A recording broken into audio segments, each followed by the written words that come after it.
Hey. All right. It's Friday, and you know what time that is? It's time for us here to go live from B2B Tail, and we're going to be talking about marketing and putting the P in MEP, which is partnership with Erin Read. I am one of the co-hosts today, Damon Pistolka, that gentleman, pretty gentleman, I just want to say, right over there. Kurt Anderson is a co-host. We're going to be talking today and having a good time, but Kurt is going to take it away, my friend. Let's get going. Hey, thanks, Damon. I appreciate it. So, hey, our thing is we're changing, Damon. We're going to stop being the best kept secret. Yes, so we are. And I'll tell you, our friend here is no secret in the MEP network whatsoever. So, Erin Read, how are you? It's been way, way overdue. Thank you for joining us. How are you today? Thank you both for the chance to come and chat with you guys. Every time I watch one of these live streams, I think, gosh, they're just having such a good party with their guest. I want to be part of that too. So this is a good time. It's a good time. Welcome. Thank you for joining us. And it's happy Valentine's Day. Hey, and Diane Byers in the house here today, Damon. So Diane at Maytag. All right. Happy Friday. Happy Valentine's Day. Awesome to see you here today, Diane. And she's probably in Philadelphia. And Damon, you know what they're doing today in Philadelphia? Oh, it's pandemonium. It's just a little bit of a parade, just a little parade going on. And so Amy on our team, so Diane, I have pictures I'll share with you. Our friend Amy on our team is at the parade today. Eagle fans, green everywhere. So congratulations to our friends in Philadelphia today. That is here. Congrats. Such a special time. Such a special time. So, all right, Erin, we have a ton to unpack. You are the marketing communications extraordinaire of Polaris MEP, the Rhode Island MEP, I might add. And so we've got a ton to uncover, ton to unpack. But before we go there, Ms. Read, I have a question for you. Are you sitting down? Are you ready for your first question of the day? You ready? Yeah, go for it. Erin, when you were a little girl growing up, just a few years ago, when you were a little girl growing up, who was your hero? Who did you look up to? Who did you admire? Who just showered you with unconditional love? Who was your hero when you were a little girl growing up? Oh, what a great question. You know, I was so lucky. I think both my parents were my heroes.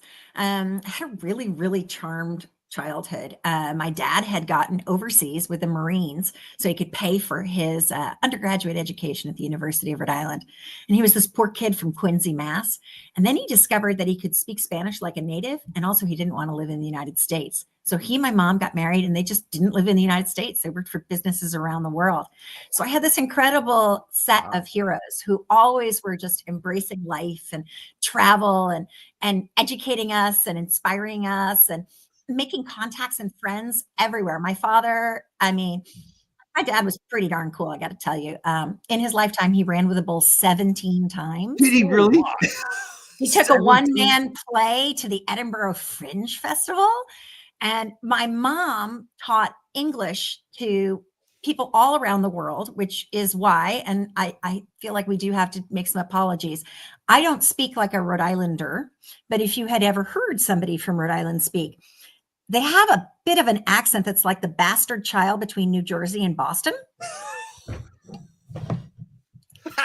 So my mom was a teacher in schools and she taught English and all the rest. So I just imagine that out there, the sons of the Angolan ambassador are saying 1, 2, 3, FOA. You know, so super. They're wonderful heroes to have. Just love them both. So really lucky. All right. That's so awesome. That's hysterical. So Dave, I have a sister who lives right on the border of Connecticut and Rhode Island. So I totally, that joke, I can't wait to pass that one to her. And she lived in Jersey for 30 years. So, all right. Ooh. Yeah. So I totally. Yeah. So Erin, mom and dad's name, please. What are mom and dad's names? Please pass those. My dad's name was Mark. My mom's name is Patricia. Patsy, as we all called her. And they're just, good peeps out there. And lucky. So. Well, that's awesome. Go ahead, Damon. Well, I just have to say, you said your father ran with the bulls 17 times. Yeah. How many times did he emerge with no injuries? Ooh. 17. Oh my goodness. I look at that and I'm like, that would be cool. But growing up on a farm, I had to do it before in real life and that's no fun. Like, who volunteers for this stuff? Yeah. My dad did. He was a really it was just a great joy for him. You know, Yeah. he had learned about all of that when he'd first gotten over there as a young man, and he made exceptional friends, and those friends continued to be our friends our whole life. So it was really That's lovely. awesome. That's That's awesome. And so, and Mark, if I caught you said was in the Marines, so served our country proudly, lived all over the world. Any particular favorite country, Erin? I don't know for you, your family. What was one of your favorite countries? Yeah. Well, I think probably my parents would say something else, but you know, I ended up moving back to the United States, or I should say to the United States, when I was close to 13. And the last place we lived was therefore my favorite because I was the most able to take advantage of it and remember it and be myself, right? And that was Portugal. Have either of you visited Portugal yet? Mm-hmm. Yeah, Damon's nodding, right? I have not been Kurt? to Portugal. I have not been to Portugal. Incredible. Move it up on your to-do list, right? Damon, where'd you travel in Portugal? Where'd you visit? I don't even remember. It was like 20 years ago, but I was there for 3 weeks in Portugal and Spain and Italy. And yeah, it's lovely. You know, it's a great, there's some similarities to Rhode Island, right? It's this little sliver surrounded by other larger things, right? Actually, in Rhode Island, we have a huge amount of a Portuguese population. So the food is so good. You could not get better than Portuguese food. And it's a beautiful country. It's got such history. I mean, you're literally walking around, you're like, look at that viaduct. That was built before Julius Caesar. Yes. It's still working today, you know? So it's got all this rich history, and it's a very vibrant, multicultural place. And like I said, you can't go wrong with food and fun and incredibly nice people, the nicest in Europe. So I'd go back there in a heartbeat. So if anybody's listening from Portugal,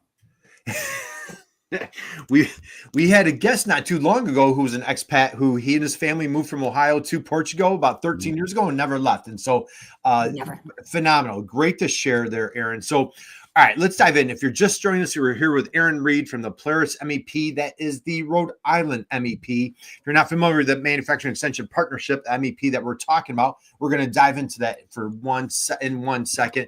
Erin, before we dive into like your passion and how you just work relentlessly helping wonderful manufacturers in the great state of Rhode Island, I'm going to take one step further. So Mark and Patricia are your heroes. You lived all over the place, come back to Rhode Island. You are a graduate of Colgate University, wonderful, amazing, incredible university. You found yourself in journalism, sports, if I'm not mistaken.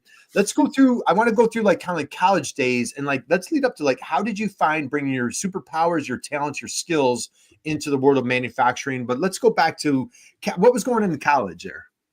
Yeah, you know, so going to college was great. I loved Colgate University. It's a small school, liberal arts school, which we need those, which really its job was to teach you how to think and how to be thoughtful and creative and connect with other humans, which I think is a really great thing. And that's hopefully what I get to do in this job as well. But, you know, when I was there, we had maybe 2,400 students. So, you know, you'd go into a room and you would meet somebody, you'd go into a room and you knew a few people, which was lovely. And the best thing ever happened to me as I first arrived, which was I tried out for the volleyball team and I did not make it. And I should not have made it. I was fine in little teeny tiny town in Rhode Island that we'd moved back to, my mom's hometown, but certainly not good enough for college volleyball. But as a result, the coach for the team asked me if I would be the manager for the team. And because I was the manager for the team, the newspaper asked me if I would report on the team because I was already there. So why not? And that got me involved in the newspaper, the Colgate News. And so by the time I graduated, I thought I was going to be a journalist. I'd been editor in chief. I'd done all this stuff, et cetera. So I get out. It's 1992. And let me paint a picture of the world in a recession. And I come out of a liberal arts college from upstate New York with my Spanish and international relations double major. And I want to go into journalism. And we'll say that there weren't a heck of a lot of opportunities, which was great. And it turns out that the thing that I had really learned from Colgate that was valuable was an incredible technical skill, not those soft skills, but a technical skill. I could type like 93 words a minute with perfect accuracy because regularly student reporters did not put their things in time. So I'd be at 3 a.m. banging out a story, right? So I go and I sign up as a temporary secretary for one day. I'm supposed to be at this international organization.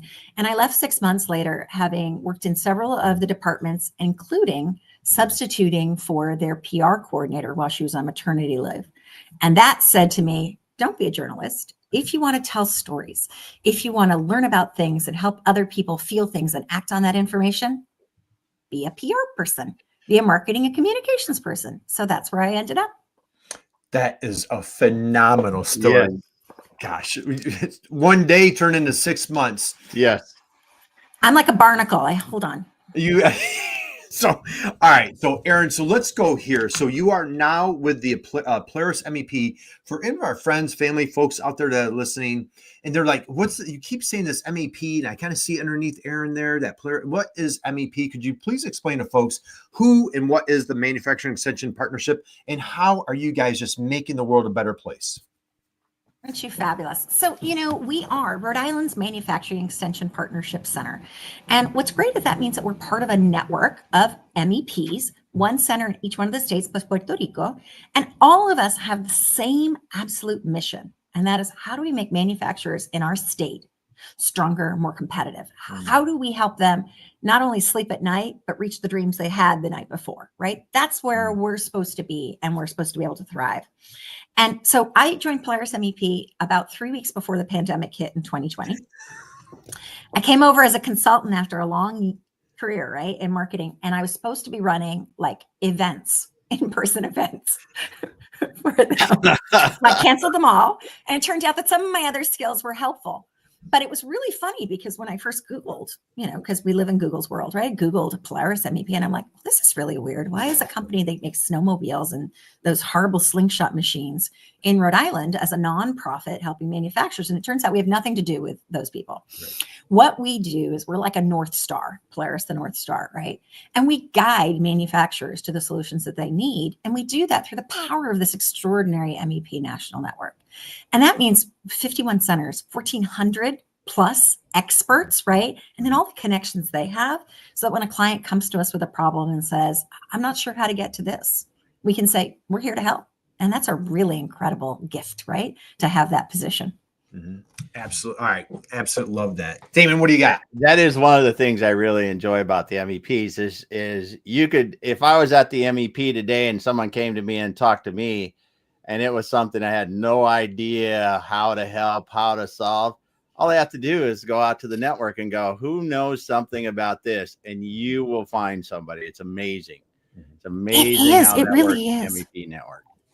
It is. And that's the E in MEP, right? So it's manufacturing. All we do is manufacturing.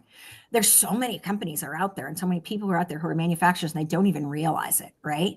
Yeah. So, we talk frequently to people. Right now I'm running a farm business accelerator, and you might think a farm business is a manufacturer. Well, they are if they're taking what they grow on the farm, adding value to it and shipping it off the farm so that it can benefit other people, right? Mm-hmm. So that's the manufacturing part of it. And the extension, Damon, you hit it on the head, right? Mm-hmm. We have an extraordinary, between Polaris MEP and our sister center, 401 Tech Bridge, which 401 Tech Bridge really focuses on the commercialization of technologies that are useful to the Navy, basically blue economy in that area. But between those, we've got about 29 people in our staff. And that includes some extraordinary manufacturing advisors who have hundreds of years all totaled up of experience, right? But if we can extend that reach through the MEPNN, that's extraordinary. And of course, partnership, which is we partner internally, we partner externally. It's a pretty good gig here that we've got at the MEP. So absolutely love it. So all right, let's go here, Erin. A couple questions to dive into Polaris. I want to dive into the menu, all the extraordinary things that you guys offer. So for manufacturers out there, they're like, man, I'm not familiar with this MEP. Like I could use some help here. 1,400 people strong, all sorts of expertise, experience. You just mentioned hundreds of years of experience on your team alone. What are some of the things on your menu, some of the solutions that you provide to help your manufacturers? Great way to put it. Totally shamelessly stealing a phrase that Kathy Mahoney, who is the center director over at the Mass MEP, right? She's the president of the Mass MEP. She always says it's top line, bottom line, and pipeline. Oh, and I love that description, right? We can help with your top line, your bottom line, your pipeline. We don't want a manufacturer to say, gosh, how can somebody Six Sigma my quality department? We don't. What we want them to say is, hey, I've got a top line goal. How do I reach that, right? So in Rhode Island, for example, birthplace of manufacturing in the United States, right? It's where the Slater Mill was. Textiles started here. It's great. We still have a very strong textiles network, but it's not the textiles of old. It's really innovative textiles. I mean, this stuff is so cool, right? So Textile Innovator comes to us, right? And they have invented this new way to be able to do textiles where they take things that are fibers that are smaller than one hair on my head, and they weave it into fabric. So it could turn, for example, a uniform that one of our warfighters is wearing into a computer right here. It's a circuit board. It's exceptional, right?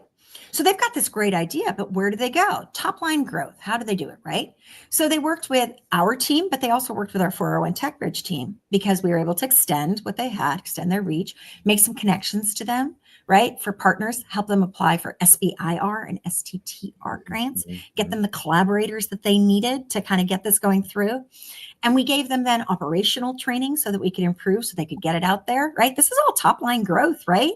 So that's a pretty exciting way that we can kind of help somebody with their top line growth. Great. So bottom line, top line, bottom line, pipeline, bottom line, right? Bottom line, everybody needs to cut costs. That's always the way they're thinking, right? But it's also like, how do you identify where you can cut the costs without sacrificing quality, customer service, productivity, right? So we had a coffee manufacturer. Love coffee manufacturers. They're just the greatest people, right? Yes, coffee is manufacturing. Roasting, packaging, right? That's manufacturing, right? So they came to us and we worked with them on lean manufacturing training, right? Those very smart concepts. And then also did some facility layout. Once they'd gotten lean, they realized, hey, this isn't physically set up for us to be the most efficient possible, right? So one little thing that's cool about MEPs, right? We are measured. We get this incredible support through the National Institute of Standards and Technology flowing down into the Hollings Manufacturing Extension Partnership, right? And since NIST has standards in their name, they want to make sure we're up to standards, right? So you guys know this. They go about 6 to 12 months after we finish a project and they say, did Polaris MEP do what they said that they were supposed to do? So they asked this coffee manufacturer, did Polaris MEP do what they said? And he reported back that they had saved $1.5 million.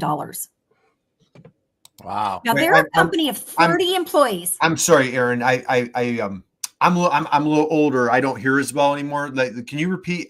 Damon, did you hear what she said? I didn't hear what she said. Not quite. I missed some of it. So this incredible coffee manufacturer, and the case study, of course, is on our website, reported $1.5 million in direct savings. Yes. Through what they were able to do by working on their bottom line, operational efficiency, continuous improvement, lean manufacturing, the facility layout, which wasn't a huge thing. They didn't add anything, right? They're not adding square footage. They're reclaiming square footage. They're using it better, right? $1.5 million worth of savings. That's a heck of a bottom line improvement, right? Yes. I think we could all use that, which is pretty cool, right? This is why I love my job. I just get to tell the stories of how amazing our team is and what they do. That's something that'll help you sleep better at night, is if you save, looking back, $1.5 million. And believe me, they did not invest $1.5 million in that training. They invested the time and commitment, and we got to invest our experts, which was great. All right, so that leaves pipeline. You got to speak to the wonderful Erin Clemens, our senior workforce manager. He came and talked to you guys a while ago. And so our workforce team is amazing because we really look at kind of that pipeline starting from the very like K through 12, things like manufacturing day, outreach to schools. We have this incredible workforce coordinator, Supriya. She goes each week and she sits at the Providence Public Library on a day when they have all of these different team groups in, and she just answers questions. And she passes out materials and she makes things happen, which is really good. She's also working with our Textile Innovation Network on a young professionals thing. So again, K through 12 and also university. We have Erin, who really is extraordinary. And he works on training programs and fair chance and second chance and incredible things. And then we have, if you've not gotten a chance to meet the amazing Lindsay Brickle, who is our Director of Workforce and Community Partnerships, that woman is changing the world hourly. Hourly. I'll tell you guys a story later when we talk about partnerships, about what she was able to achieve, but she is extraordinary, right? So that's all of these things, no matter what. We say to our manufacturers, what do you need so that you can succeed on your top line, your bottom line, your pipeline? And then we help them get there. That's it. That's what we at the MEP do. Damon, drop the mic, man. Drop Yeah. the mic. As a matter of fact, let's hey, Diane Bayer says Diane dropped the comment in. It says top line, bottom line, pipeline, and then she said NIST. That's the National Institute of Standards and Technology. You know it. Let's grab the MEPs. Damon. Thank you. Let's take a peek real quick. Yeah. My screen. So, all right. So again, any manufacturers out there, Erin, like this is like gold right here. So your energy is just so contagious. This is so awesome. So what we encourage you to do, if you're a manufacturer out there and you have not engaged with the Manufacturing Extension Partnership, that is your local MEP. This is the state. This is the map right here. There's an MEP, as Erin's describing. You like this story: $1.5 million, not invested, saved by just more organization efficiency. Just that is priceless, absolutely priceless. And as we're striving to make our country more competitive from a manufacturing standpoint. So here's the map. If you go to the NIST, National Institute Standard Technology, NIST MEP website, you will see this map and you will see the MEP near you. So Erin, I'll stop sharing on that. So that was, man, I don't know, Damon, that was like an incredible description. I'm not so sure about that, but like goodness. I said, all right. So this is why, like when you get, cut from something and you have one day that you're supposed to go there, it's just amazing when you realize that honestly, like just spreading word is really an important thing. Yes, spreading word is a really an important thing. So absolutely. And you started 3 weeks before COVID. How about that? Look at look at what you've done. And can you believe it's almost 5? It's going to be 5 years. Like in what? It's going to be 5 years. Isn't that, wow. Yeah. Absolutely. But you know what? Again, it's not what I've done. What I've done is just been able to learn about, hear about, and then talk about what we have done and what we can do for people. And I give shout outs. We've got the incredible NIST MEP National Network. We were joking earlier, right, about our tea, right? Yeah. So this is my mug for today. If people can read this, I don't know, Diane and Brad, can you hear it? It says, maybe today, Satan. Maybe. I love a little tea. I love a little tea with fun, right? But the MEP National Network has done a tremendous job. They've got a great team, and out there they've started like a new series called The Tea with MEP. And they're taking some of these complex things and breaking them down, right? And I appreciate that because that's what we all try to do. And so to have that kind of air cover of marketing messaging, sitting there and saying, okay, why do I want supplier scouting? Why do I want this? Why do I want that? How is it going to help me top line, bottom line, pipeline? It's great. Mm-hmm. Gosh. Man, Mark and Patricia did a pretty good job, don't you think? Yeah, I think they did a pretty darn good job. Yes, so, all right, we still have a lot to cover. Erin, you mentioned agriculture, you mentioned textile. So, for folks that maybe Damon's on the other side of the country, people that are not familiar with what's going on in Rhode Island, they're like, well, it's a small state, probably not big on manufacturing, but it is big on manufacturing.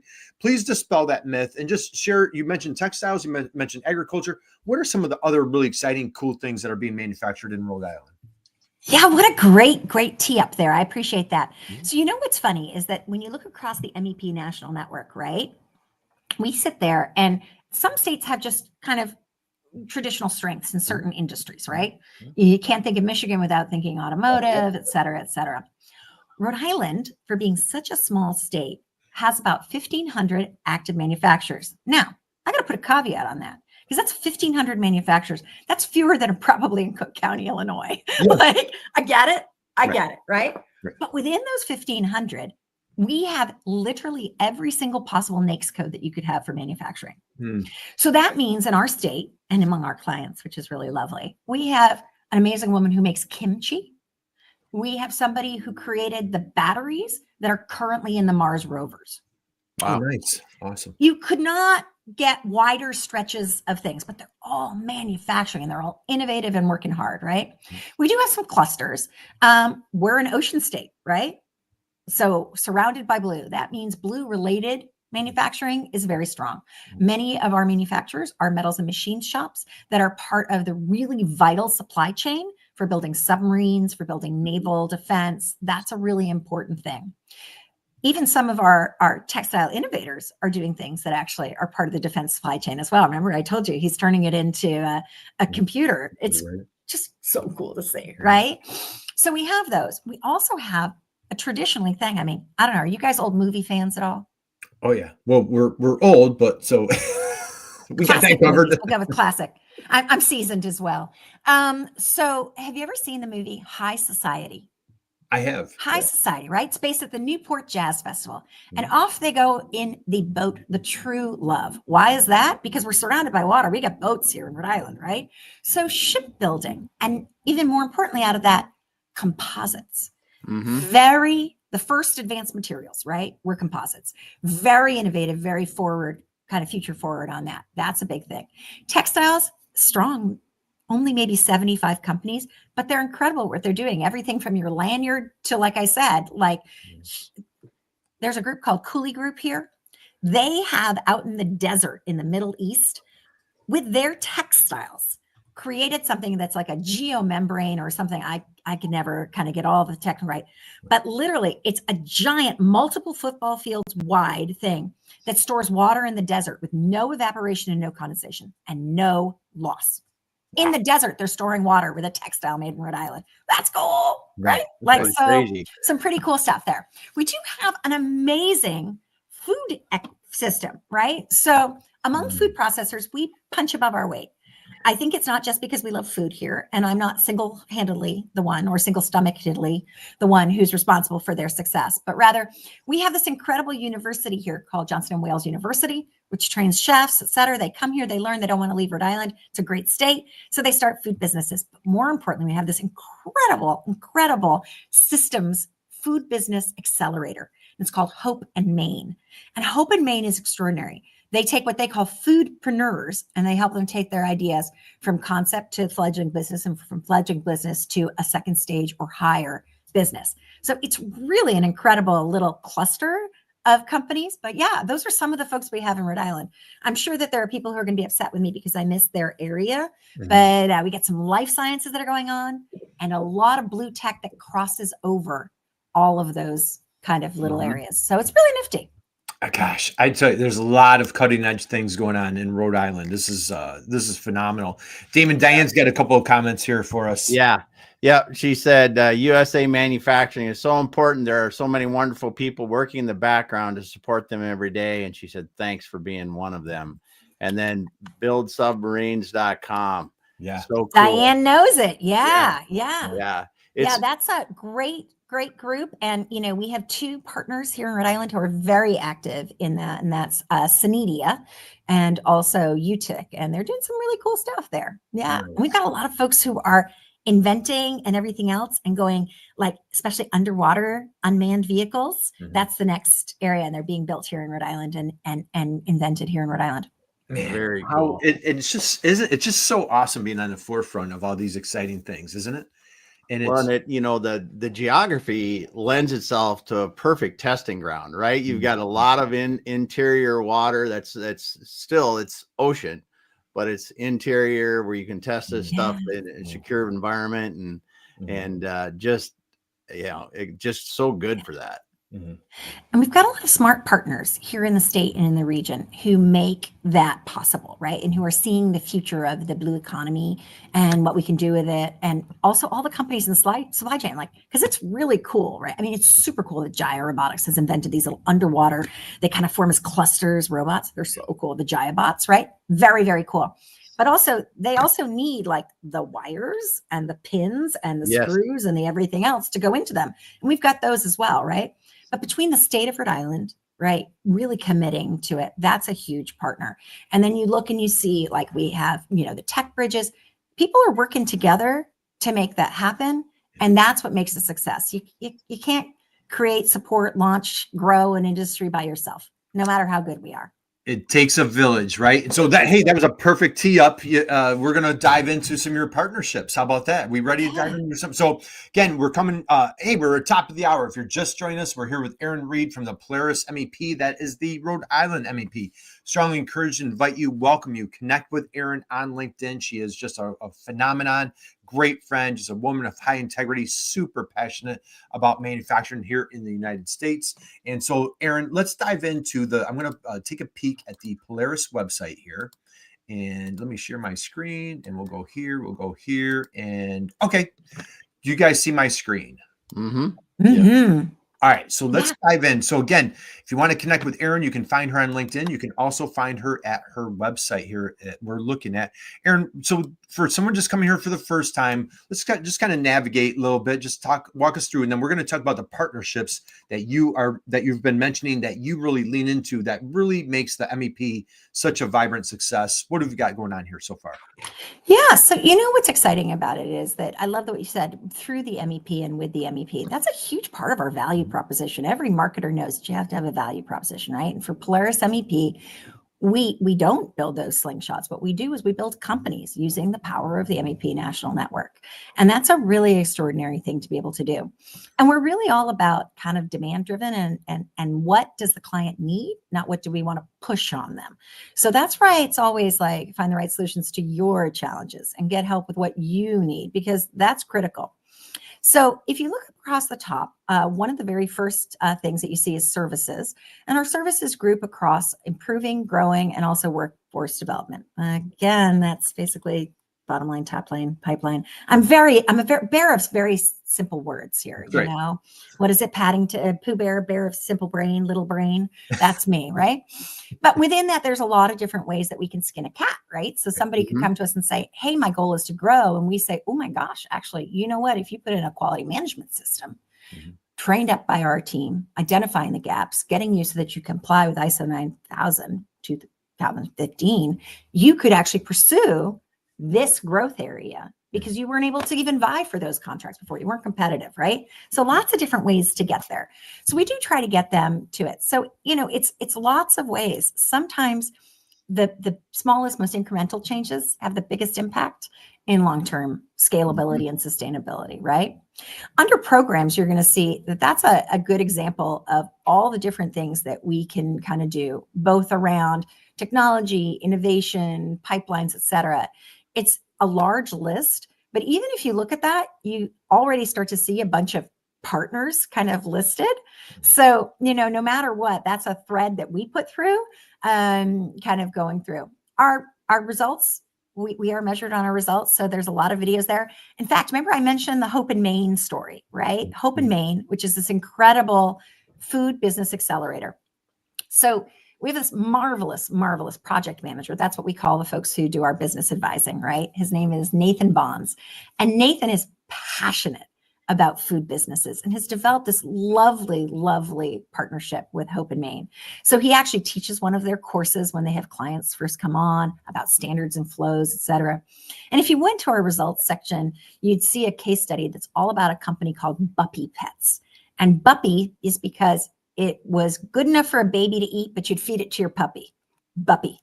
And Buppy Pets does dog treats, and they're amazing. And, you know, I loved it because we ended up being able to do, through the national MEP National Network, doing a video about that kind of three-legged stool that helped Buppy Pets be successful. It was Polaris MEP, it was Hope in Maine, and it was our partner who is the client. Because if you're not partnering with your client, you're never going to help them get to their goals.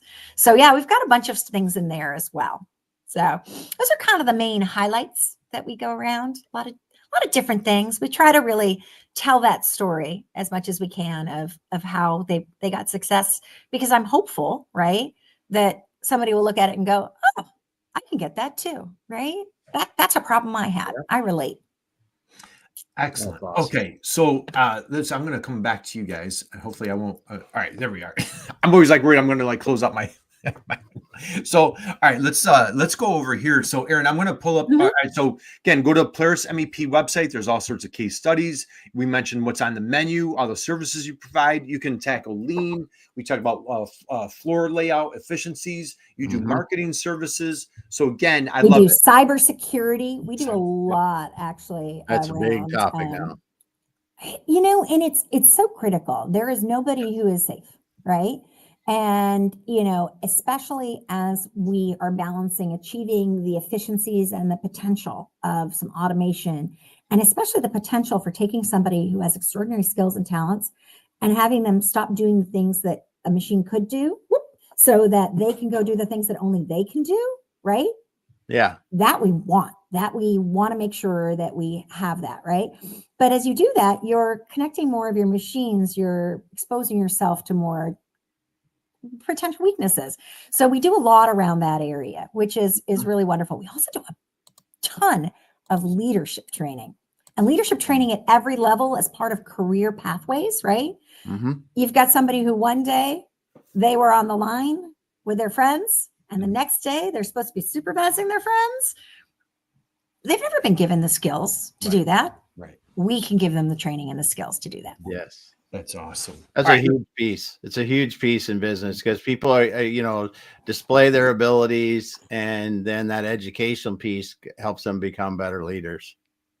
Absolutely. And it never stops. Coaching CEOs, bringing them together in peer groups. That's also critical. We are always learning if we're going to be always improving. And that's at the core of manufacturing. That's the core of what you guys do at B2B Retail and your own business, right? Have to always learn and always improve. Yeah, I love that. And so, and you were mentioning that success story. I've got it right here. I wanted to share with everybody. Nice. So again, what we're talking about partnerships and how critical this is. And so this right here, Erin, tee this up, or you mentioned it, teed up. But I love what you've done here is like you're highlighting, showcasing one of your clients. But just what's going on here? And we've got this is the Buppy Pets that you were talking about, right? It is. So the MEP National Network, which is an incredibly important partner, obviously, of ours, they do this ongoing series called the Heroes of Manufacturing, and they showcase these videos on the NIST MEP website. And a great thing for anybody to have a resource so you can hear the story and see the change, right? So what's cool about it is it's like a little bit of a pageant, a contest at first. You have to throw all your ideas at the MEPNN and say, please pick me. I want to tell this story, right?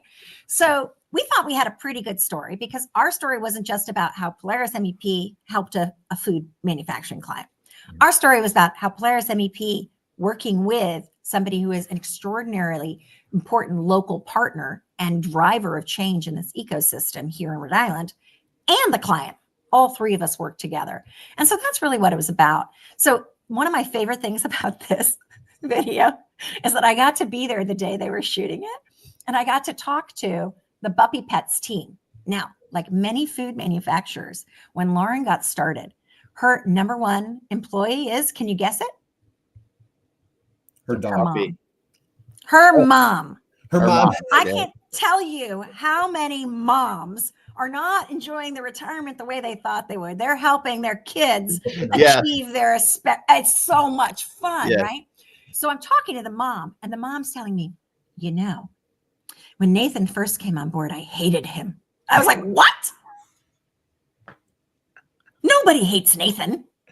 Nathan is sunshine and goodness and Tigger. I mean, like, the man on the weekend has like 70 something chickens that he grows. I mean, he's still painting things for his neighbors. What? And she was like, oh, he was constantly watching everything I did and counting all my steps and timing me and telling me to do it differently. I was giggling so much at this because she's right. That's change, right? Change is hard for people. Yeah, right. And to have Nathan like watching you that way, right? He's doing it out of love and out of service, right? To help them be more efficient. She goes, and now, if I could have him and his whole family at Thanksgiving every year, I would. That is awesome. So I love these side stories that come out of this. This video and this story of Buppy Pets is from Lauren, the entrepreneur's perspective, but that impact was felt throughout her whole organization. And that's really marvelous. Right. Just the tough love from Nathan, just, making that manufacturer just better, more efficient. Let's go here. So I'm going to jump over to this link here. So we've got the accelerating the defense manufacturing ecosystem. What's going on here? Yeah. So you know how people love acronyms? I'm sure you've never heard of an acronym. Oh, I'm sorry. I lost.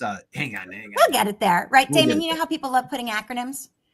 They create a name for something with perfectly great SEO words, and then they immediately remove them by doing an acronym. Right. So this is Rhode Island Manufacturing to Accelerate the Defense Ecosystem, RI-MADE. And this is really cool because it's an example of how you take a whole bunch of partners to create something better than our pieces and parts, right? So we got this as a grant-funded program through the Office of Local Defense Community Cooperation. That is a section of the DoD. And what they were looking at was they wanted, and this is a national program. I think it's something like 14 or 15 people at a time get different programs get kind of appointed for this, right? They wanted a way to make sure that they were really supporting the supply chain, specifically for naval in our area, right? But how do we support the defense supply chain? And so what we came to them with was a program that leveraged that national partner of the OLDCC, but also leveraged a bunch of our local partners, which was really cool, right? So what happens is it's got 2 phases. A client applies, and if they're accepted, then we send out to them a team of students from 2 of our academic partners, University of Rhode Island and the Rhode Island College. And we've trained these students to be little consultants, to walk the client through a series of assessments and create a report out and a plan. And this is free to them.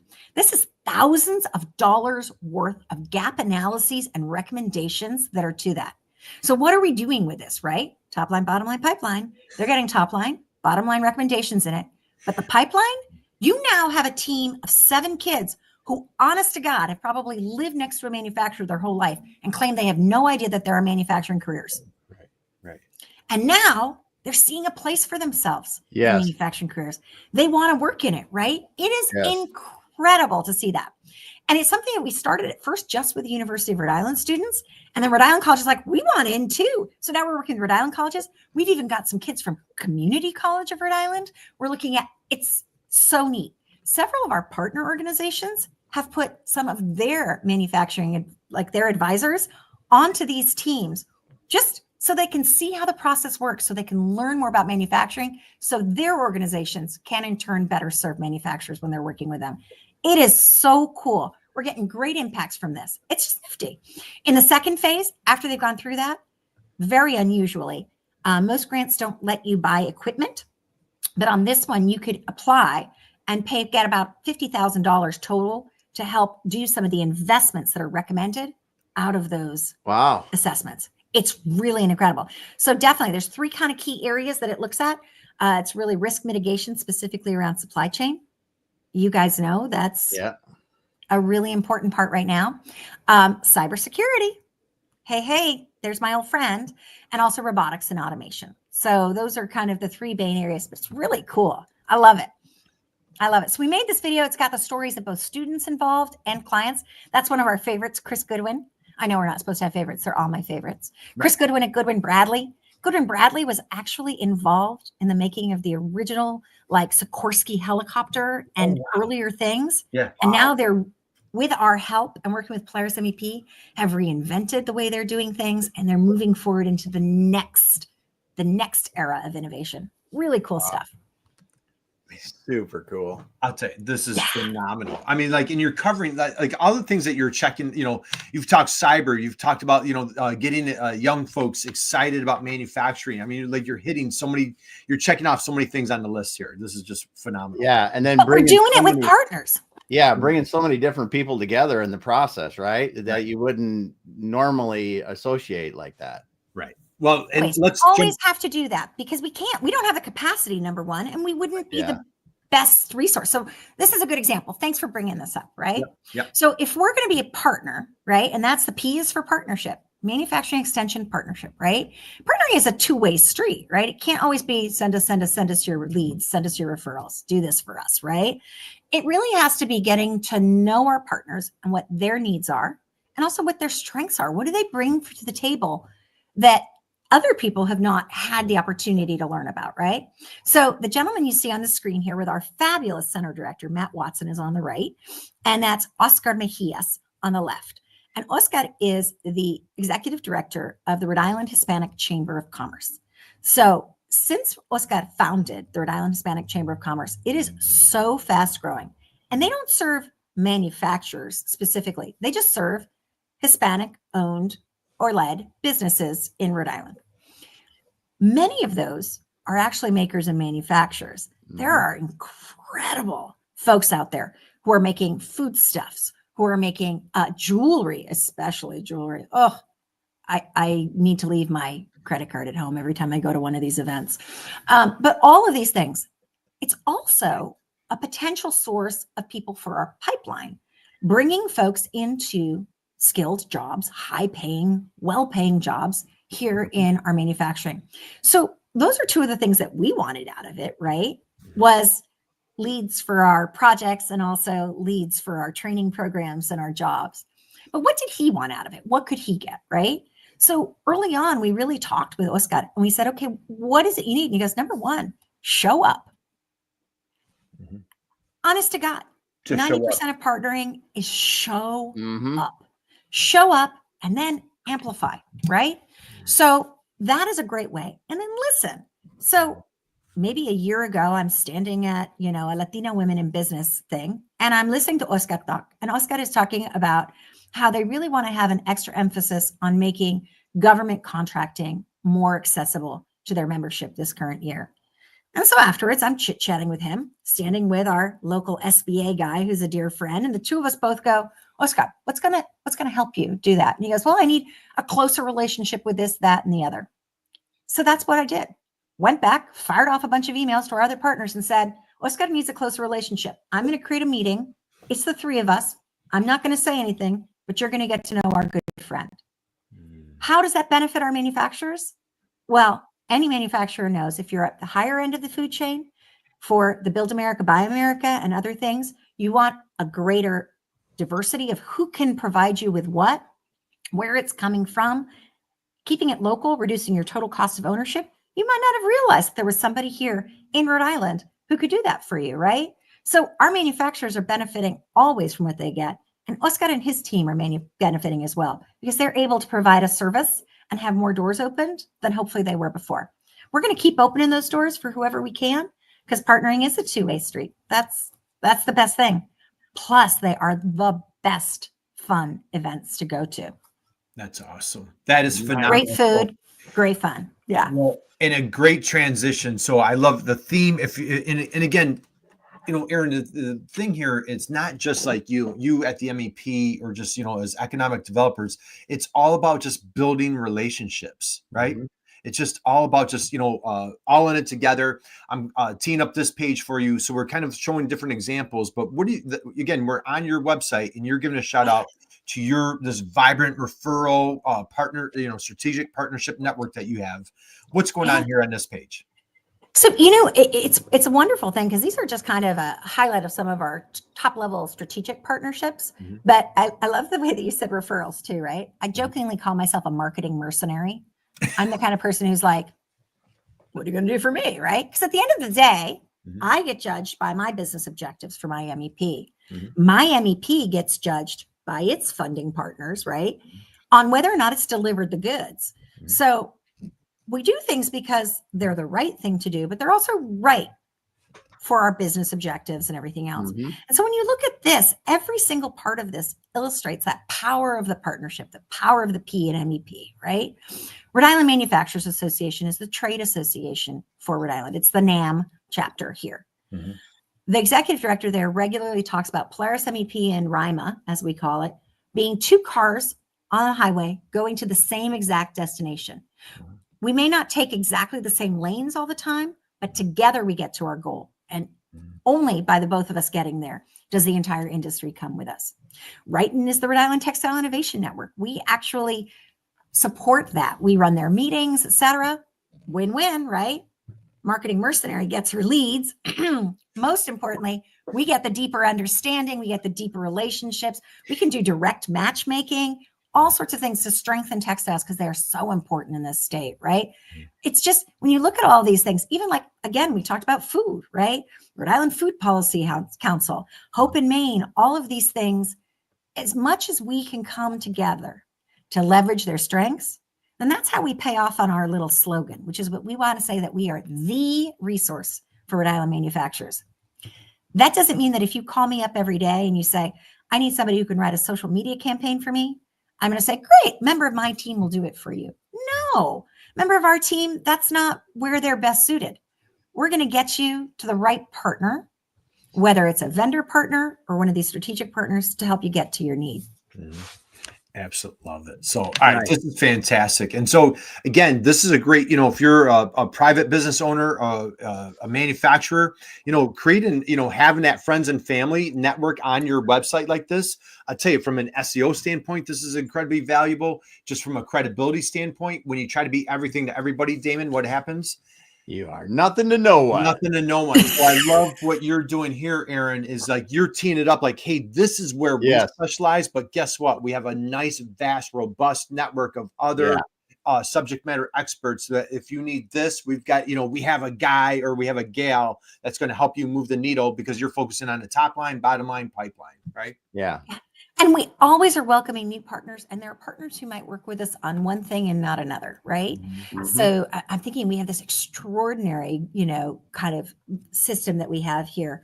But even like when you look at, for example, the SBDC, every single state has an SBDC. Mm-hmm. Every single state has an Apex accelerator. Mm-hmm. Every single state has an MEP, right? Yep. These are things that you can, if you kind of recognize that and you start to really understand what their metrics are for success, because I'm pretty sure they have some marketing mercenaries too, right? Yep. So it really does have to be a win-win, right? But if you sit there and you say, okay, hi, I don't actually know somebody in this, right? Or we don't have yet the strongest relationship there. How can we do it, right?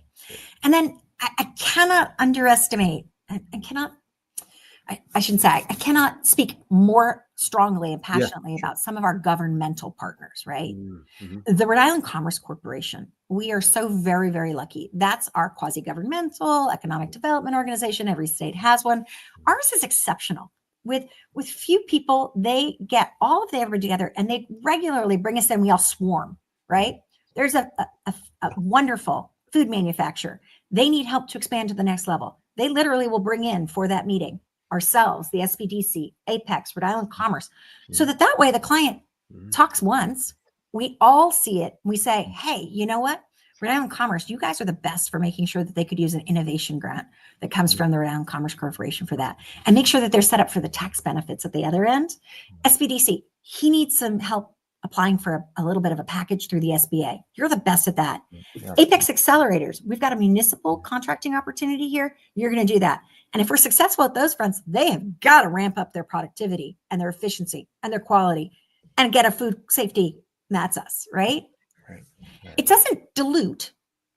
It's so much stronger when we can work together that way. So it's really great. The other great partner, this is going to sound like an odd one, is the Department of Corrections.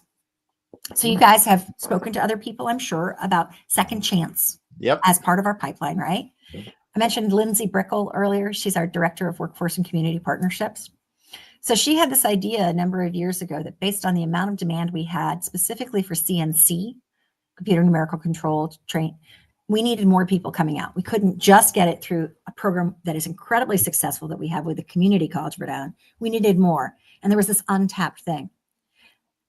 Lindsay managed to, in a facility, at the women's facility, where you have to, of course, check your phone at the door, she managed to build out a workshop that includes internet-connected lasers machines that women go down in, and in cohorts of 6 at a time, are trained, and then through work release and everything else, go straight into jobs. Yeah. It's extraordinary. We did that thanks to incredible cooperation from the Community College of Rhode Island, from the Department of Commerce, from the State Department of Labor and Training, from Rhode Island Commerce, from even our state governor's office. None of that would have been possible if we hadn't sat there and said, let's work the problem together. Right. Mm-hmm. And if they weren't open to it, we're incredibly lucky here in the state. Right. Man, I'll tell you, drop the mic. That was awesome. How about Diane Byers' last comment there, David? Yeah. She said, we are all better together. Love our partners and referral networks. Yeah. Here, Diane. I know you guys do that down in Philadelphia. Yep. She's with Maytech. She's with the TAC, the Mid-Atlantic TAC, and so she knows firsthand exactly how important those partners are. So, Erin, this is absolutely phenomenal. I know, like we could chat for like next 3 hours. We're coming into. I think I told you. You probably shouldn't. Yeah. I think so. Anyway, so we'll start winding down here. But as we wind down, first off, thank you. But I have a couple more super quick questions for you. How about for friends and family out there? You've been fierce, marketer, your entrepreneurial spirit, you have a contagious enthusiasm. As you've been, through your illustrious career, working with clients, manufacturers, what would you say is the best business advice that you've ever received or that you would love to pass along? Best business advice that you've ever received or that you would love to pass along? Probably two of them. My old boss, Todd Harf from Creating Results, which was a marketing agency I worked for 13 years. He used to remind me that time was not elastic. So when I would put too much on my plate with some sort of idea that, I don't know, I'd get a timey-wimey, TARDIS to give me an extra 6 days to get something done, he'd say, time is not elastic. So that's good advice. Not to try to take on way too much. Mm-hmm. But, I think the other bit of advice that I really loved was somebody once said to me, the only change that people like is from a gumball machine. And that sounds like the stupidest business advice you've ever heard, right? But this is the way I've interpreted it, whether or not this is the way it was supposed to be. It's just that really, change is inevitable. And for most people, change is hard and change is scary, right? And we in the MEP network, and we as enormously fabulous consultants and advisors, Kurt and Damon, that's what you guys are, right? You're always helping your clients change, and change is hard, right? Mm-hmm. And even as humans, just dealing with other humans, change is hard. So our job, because we are not gumball machines and nobody is going to like change on its face, right? Our job is to make that change more human, less stressful, more successful, just kinder. That's what we do. Awesome. Drop the mic, Erin. Man, that was phenomenal. Absolutely phenomenal. So, all right, the only change that people like is from a gumball machine. Time is not elastic. We've got top line, bottom line, pipeline, all sorts of just incredible value in this conversation. Erin, this had to be like one of the fastest hours of all time, Damon. Yes. This was phenomenal. Damon, your takeaways, your thoughts as we wind down. What are your thoughts? No, I just think that for me, I just love what I hear and how you're partnering there in Rhode Island with all the agencies to really help the manufacturers. I mean, bring the resources to them so they can really thrive and making a difference. Oh, thank you. I can't thank you two enough. Talk about making a difference. What you guys do every week, day in and day out, to help us in the MEP National Network not be the best kept secret. And more than that, to help manufacturing as an industry, as a great growth career, as an incredible driver of our economy, to not be a secret. Thank you. And we are really grateful for your ambassadorship, your partnership. So thank you very much. Well, thank you, Erin. So, all right, that means a ton to us. Thank you. That was special. So, hey, you know what? It's Valentine's Day. Let's see if this works, Damon. Let's see if I can get this to work. Does it work? Let's see. Sometimes it works. I'm terrible at this. There it is. I got the heart. No, it looks more like a liver. Hey, Kurt can send the hearts. Hey, I haven't mastered that, but so that was for everybody out there on Valentine's Day. We're going to close down. First off, Erin, thank you. We appreciate you. We applaud you. We commend you for just your passion, your enthusiasm, your energy of what you're doing in Rhode Island is just off the charts. Just, hey, how about a big round of applause, Damon? Big stand ovation here for Erin Read for just absolutely crushing it. So, all right. Big thank you. Connect with Erin on LinkedIn. Check out Polaris. If you are a manufacturer in another state, we encourage you, we invite you, we welcome you. Check out the MEP network and just see how they can help you become a better manufacturer. Man, if you get a chance, go back. I don't want to steal your thunder, Damon, but hit that rewind button and listen to Erin all over again, because there was just tons of value here. So we'll close out on this.